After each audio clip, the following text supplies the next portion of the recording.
Can you solve this tough blood relation question which is very common in competitive exam? Let's give you a challenge.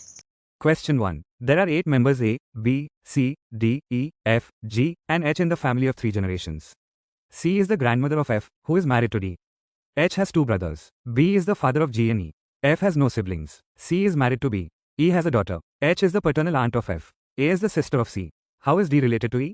1. Daughter. 2. Son. 3. Son-in-law. 4. Father-in-law. Pause the video and try answering. The answer is option 3, son-in-law.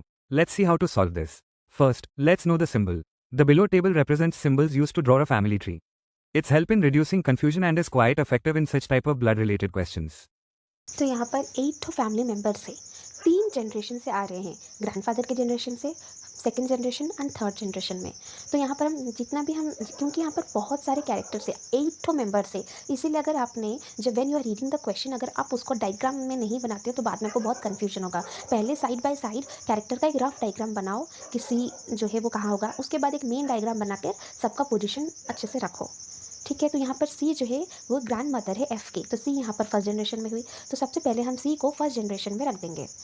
And F जो हो वो grand mother है, तो सी एक female है, तो सी को हम एक सर्कल के भीतर रखेंगे। एंड एफ जो है वो हमारा थर्ड जनरेशन में आ जाता है। एफ की शादी डी से हुई है, तो डी भी हमारा थर्ड जनरेशन में आ जाते हैं। यहाँ पर हम 8 मेंबर है, 8 मेंबर में से हम तीनों का जनरेशन देख चुके हैं। उसके बाद एच के 2 भाई हैं, अभी एच का हमारा और इन्फॉर्मेशन नहीं है, तो एच को हम साइड में रखते हैं। उसका रफली एक डायग्राम कर लेते हैं कि एच का 2 भाई हैं, या तो फिर वो फर्स्ट जनरेशन, सेकेंड जनरेशन या थर्ड जनरेशन में हो सकता है। B is the father of G and E. B जो है वो जी एंड ई दोनों का फादर है। बी अभी ग्रैंड फर्स्ट जनरेशन से या सेकंड जनरेशन से या थर्ड, ये हमको नहीं पता है, इसलिए इसका एक रफ डायग्राम हम साइड पे बना देंगे कि बी जो है वो जी एंड ई का फादर है। F has no siblings.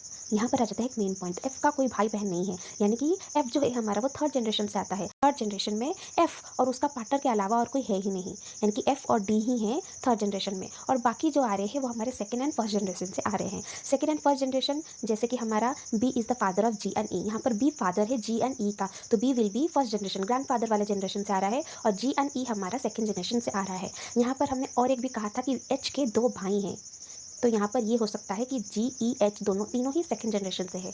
And ji and ई जो है उनके फादर है बी, तो यहाँ पर बी जो है वो एच का भी फादर है, जी एंड ई का भी फादर है, तो हम तीनों का हो गया है। थर्ड जनरेशन में हमारा फिक्स्ड है, सेकंड जनरेशन में हमको 3 मिल गए हैं।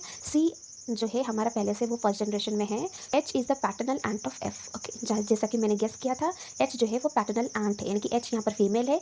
सी इज़ मैरिड टू बी, तो सी जो है एंड बी से मैरिड है। सी फीमेल है, बी जो है वो ग्रैंडफादर है, सी जो है वो ग्रैंड मदर है किसकी, एफ की। And A is the sister of C. C A जो है वो सी की सिस्टर है, तो हमारा तीनों जनरेशन हमारा फिक्स हो गया है। तो हमारा क्वेश्चन में हमको क्या पूछा गया है, how is D related to E. D और ई का क्या रिलेशन है। यहाँ पर डी जो है वो एफ की क्या है, पति है। डी जो है वो एफ का पति है, एंड ई एंड एफ जो है, E is the father of F, तो इस रिलेशन से E will be the son-in-law of D।